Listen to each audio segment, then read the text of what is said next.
Porque não é fácil. Lidar com o público é uma das partes mais complexas. E não digo só o público externo, não. Você vai acabar sendo também chefe de uma equipe.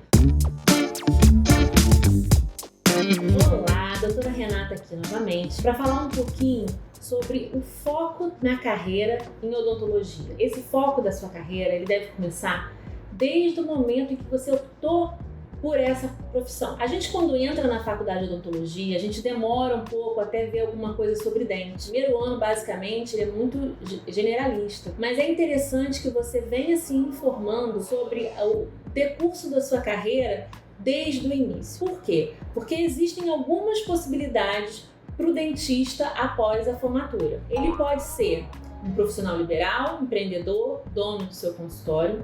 Ele pode trabalhar num consultório ou numa clínica já existente e de outra pessoa, então no caso ele passa para a figura de funcionário, ou então ele pode ir para a área de prestação de concursos, de concursos públicos. Dentro da área de concursos públicos, a gente tem duas demandas normalmente, demandas de prefeituras, municípios e também as Forças Armadas. Infelizmente, a base salarial desses concursos de prefeitura normalmente não são bases salariais que realmente façam com que a pessoa consiga ter uma vida plena se baseando só naquele rendimento. Ou então ela vai ter que acumular algumas prefeituras para poder ter um salário que consiga fazer ela ter uma vida legal. Quando você está na faculdade de odontologia, é interessante você já tentar entender qual vai ser o trajeto que você vai fazer depois. É óbvio que durante a faculdade a gente vai transitando nas especialidades.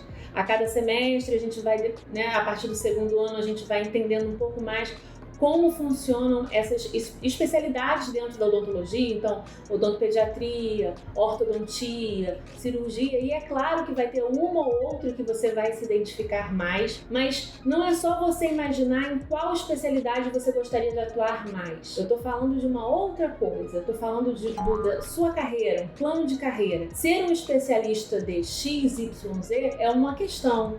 Agora, você saber se, sendo um especialista, você quer atuar dentro do serviço público, se você quer atuar dentro de uma clínica privada, ou então se você quer ser um militar, são coisas muito diferentes. E é importante que você vislumbre quais as diferenças dessa caminhada. Por exemplo, se você tem a vontade de seguir uma carreira militar, você já tem que ter uma noção que talvez ser ao mesmo tempo militar e dono de um consultório particular é uma tarefa bastante difícil. Não estou dizendo que é impossível, até porque eu conheço dentistas que são militares de carreira e têm um consultório particular, mas eminentemente a pessoa se torna mais militar do que dentista. Então, na verdade, o tempo dela, o tempo de disponibilidade vai ser regido muito mais pelo trabalho dela dentro da Força Armada do que o consultório. Então, o consultório acaba tendo que se adequar às brechas que essa outra profissão,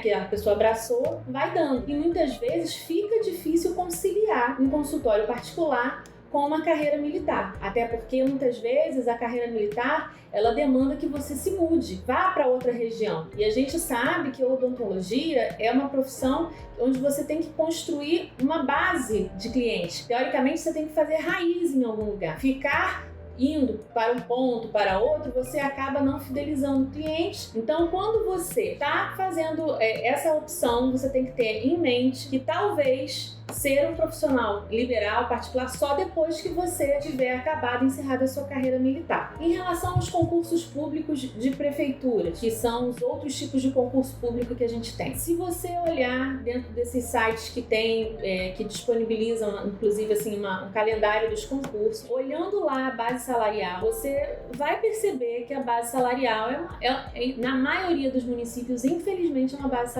salarial muito complicada. Nós, infelizmente, nós não temos, por exemplo, carga horária de dedicação. Na maioria das vezes é uma carga horária similar a, por exemplo, de um médico, mas a gente não está equiparado a um salário de médico. Então, essa questão da defasagem da nossa possibilidade de ganho dentro de uma folha salarial de uma prefeitura, ela vai impactar se você pensa em, de repente, só trabalhar dentro de um serviço público. É um trabalho, muitas vezes, muito gratificante, porque, querendo ou não, você vai atuar numa odontologia que vai ser levada a pessoas que realmente não têm condição de pagar um dentista particular. Existe um outro tipo de ganho, mas a sua vida econômica, ela vai ter que ser ajustada a essa realidade dessa renda menor. É uma coisa para se pensar. Você ser dono de um consultório, hoje em dia, não é mais a mesma coisa de antigamente. Antigamente, o dentista abria um consultório e não tinha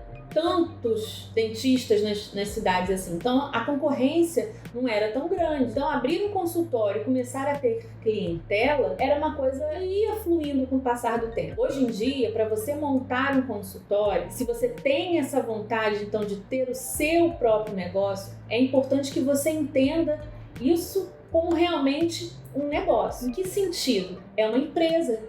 É uma microempresa, mas é uma empresa. Então é importante que, em paralelo aos seus estudos de odontologia, das especialidades, do atendimento em si ao paciente, daquilo que a gente vai proporcionar no sorriso do paciente, você também estude sobre gestão, você estude sobre marketing, sobre relacionamento, porque hoje em dia a oferta de profissionais é muito grande e vai se diferenciar aquele profissional que mais fizer conexão de identificação, de identidade, que falar a linguagem do paciente. Então esse profissional, ele vai ser um profissional que vai conseguir ter um resultado mais rápido. Só que para isso, durante o tempo de faculdade, já é importante você começar a fazer leitura de livros que falem sobre isso, sobre gestão, sobre relacionamento com o cliente, porque não é fácil. Lidar com o público é uma das partes mais complexas. E não digo só o público externo, não. Você vai acabar sendo também chefe de uma equipe. Por menor que seja, pelo menos um assistente você vai ter que ter.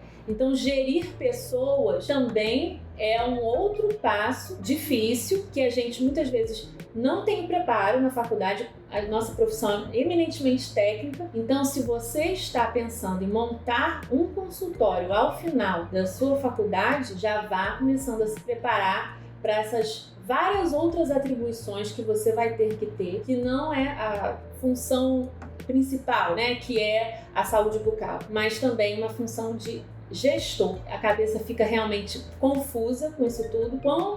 Antes você começar a pensar qual é o caminho que mais se adequa àquilo que faz eco com aquilo que você sente, mais rápido você vai ter o resultado que você espera.